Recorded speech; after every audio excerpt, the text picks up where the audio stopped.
ईश्वर पर विश्वास। नमस्कार दोस्तों, स्वागत है आप सभी का फिर से एक बार हमारे इस YouTube चैनल पर। ऋषिकेश में गंगा जी के किनारे एक संत रहा करते थे।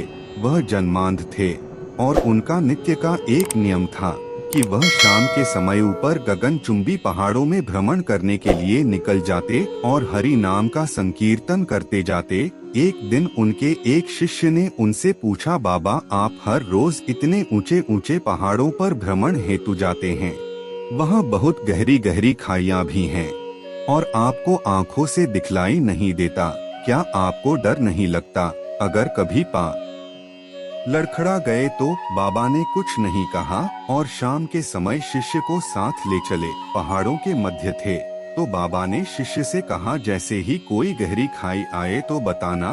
दोनों चलते रहे और जैसे ही गहरी खाई आई शिष्य ने बताया कि बाबा गहरी खाई आ चुकी है। बाबा ने कहा, मुझे इसमें धक्का दे दे।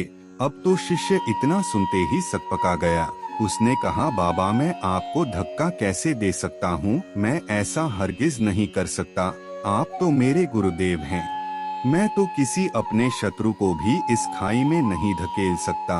बाबा ने फिर कहा, मैं कहता हूँ कि मुझे इस खाई में धक्का दे दो, यह मेरी आज्ञा है और मेरी आज्ञा की अवहेलना करोगे तो नरकगामी होगे। शिष्य ने कहा, बाबा मैं नर्क भोग लूंगा मगर आपको हरगिज इस खाई में नहीं धकेल सकता।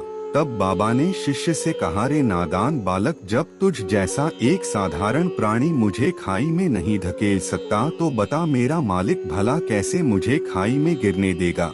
उसे तो सिर्फ गिरे हुओं को उबारना आता है, गिरे हुओं को उठाना आता है। वह कभी भी किसी को गिरने नहीं देता। वह पल पल हमारे साथ है, बस हमें विश्वास रखना होगा उस पर।